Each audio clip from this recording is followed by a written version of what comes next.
to the Web of Deception with Dave Kranzler and Rory Hall. And today is Monday, February the 16th, 2015. And today we're going to cover the complete breakdown of all economic activity. And let's get started. According to dailyjobcuts.com, within the last week, there's been well over 25,000 jobs to be cut in the United States. And they have one figure from February the 12th stating that global oil layoffs exceed 100,000. And within that 25,000 number that I just stated, on Valentine's Day, happy Valentine's, United Airlines laid off 1,150 from 16 different U.S. airports. Tesco International up to 10,000. And our friends down at Halliburton, they're laying off somewhere between 5,000 and 6,500. They haven't quite figured out how many they're going to cut loose yet. And another international, Finmensico or something like that, plans on 3,000 layoffs. And just to give you an idea of how the good jobs are all disappearing. But if you like to wait tables, there's plenty of those. And they'll be disappearing soon too. So we wanted to get into the Baltic Dry Index because it's hit its all-time low of 522. And why don't you guide us through that, Dave, real quick? Yeah, so despite the fact that the U.S. markets are closed today, Europe and the rest of the world are open, and the Baltic Dry Index hit 522. As recently as about 18 months ago, this thing was over 2,000. So we've had just an absolute collapse in the Baltic Dry Index. And this is significant because container shipping measures the degree of global demand from consumers for consumable goods, durable goods, etc. And this is, and the United States is the biggest consumer in the world. So if the Baltic Index is tanking like this, it means that there's been a structural decline in the level of consumption in this country, even though our media and our political leaders and Wall Street does a great job of spinning all the numbers and trying to cover up the truth. The truth is represented by the Baltic Dry Index. And that number still hasn't been manipulated and to quote someone else, been bastardized into oblivion. So that number is, I would still say that it's fairly accurate, wouldn't you, Dave? Well, it's an index that measures the cost of renting out container space to ship something. You know, if you're an automobile manufacturer, you're shipping your cars, from Germany or Japan or Korea to the United States. What's the cost of shipping that? So that's what it's an index that measures the cost of shipping. Now, as I mentioned last week, there is some component of supply in that, but even if there's excess supply, if there was demand, that supply would still be getting used up, and you wouldn't see price declines like this. And to reinforce just the incredible drop in this index and how it represents the drop in the overall level of global economic activity is the price of oil. I mean, the price of oil is down over 40% since July. And still dropping. And it's still going to go lower. I mean, the inventory supply of oil keeps climbing because all of these shale companies are still producing oil because they're all gonna. It's a prisoner's dilemma. If they all just stop producing, you might get a bounce in the price of oil, but they all have to generate cash to service all the debt that they've issued in the last few years. I wrote an article, I don't know, maybe back in early December or sometime in November, where I basically suggested that the drop in the price of oil like this, it's really just the collapse in the price of oil, may in fact be that black swan that everyone was looking for.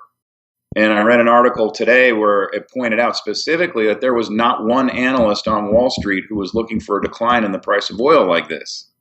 So that means that the market wasn't expecting it. But the decline in the price of oil like this, yeah, it's because there's a lot more supply than there was a year ago, but there's a lot more supply because there's a lot less demand for it. And that's globally as well as here in the United States, because our economy is not improving. And once again, we are either the first or the second largest consumer economy in the world. So we're the largest user of oil. Yes, by far. Speaking of shipping, Greece, that's one of their main drivers of their economy. Gross domestic product comes from. And Varoufakis and the EU were meeting earlier today, and it didn't go very well from what I've read. And some ultimatums were given out, and it looks like they're going to reconvene on Friday, maybe earlier. And what do you think there, Dave? What do you think is going to happen? Again, in terms of what I think is going to be the outcome, point B from point A is that I think they're going to reach some sort of mutually agreeable settlement that keeps Greece in the EU. And I think a lot of this is just grandstanding, political jawboning. But to a degree, Rory, as you and I were discussing a little earlier, the more I think about this, the more I think Greece has a little bit of edge here at the bargaining table. And it's not just because Russia's there in the background saying, we'll help you out. Greece knows that if they leave the EU and default on all of their sovereign debt, it's not only going to be an issue for the entities that hold that debt, it's going to be an even bigger issue for the entities that hold the derivatives that are connected to that debt. Because if the amount of debt outstanding is X, the derivative factor is at least 3 to 5X. At least. Right. So and that's how derivatives operate. And so for that reason, I think ultimately, and I'm sure Greece knows this, Greece has a slightly stronger hand here, and it's reinforced by the fact that if they can't reach an agreement with the EU, Russia's there to make sure that the country doesn't collapse. Now, who knows what kind of terms Russia's going to exact out of them. And again, I think in the short term, it's not going to be the easiest solution for Greece to leave the EU. In the long term, I think it's their best solution, but politicians don't like to cause their constituents pain. So the easiest short-term solution here is just to kick the can down the road. And I ultimately think, despite all the jawboning and hot air coming from the politicians, I ultimately think they're going to reach a settlement. Well, I don't know that they are going to reach a settlement, and I still think that Varoufakis is looking out for. I think he's got something in his back pocket that hasn't yet to be seen. They could reintroduce the drachma and back it with a hard asset, either gold or silver. I know that a lot of their gold went away. I think they had like 133 tons or something like that. I'll have to dig it out to see if they still got that or not. That's been hypothecated. Forget it. You're probably right. But I know that Hugo Salinas Price met with Greece back in 2012 and was talking with them regarding backing the drachma with silver and reintroducing the drachma at that point. So I'm sure they didn't listen to good sense like that. Well, unfortunately, would have made too much sense. Yeah, so that's what I'm still thinking that Varoufakis has got something like that that he's working on. So I don't want him to give up, but I don't want him to give in either. Well, I'd be surprised if they're working on something like that, but you never know. We're like Hannity and Colmes with our differing views over the Greece situation. I love it. Oh, that's why. Siskel and Ebert. That's it. Well, it's different viewpoints. So, well, is there anything else that we need to bring to the table today, Dave?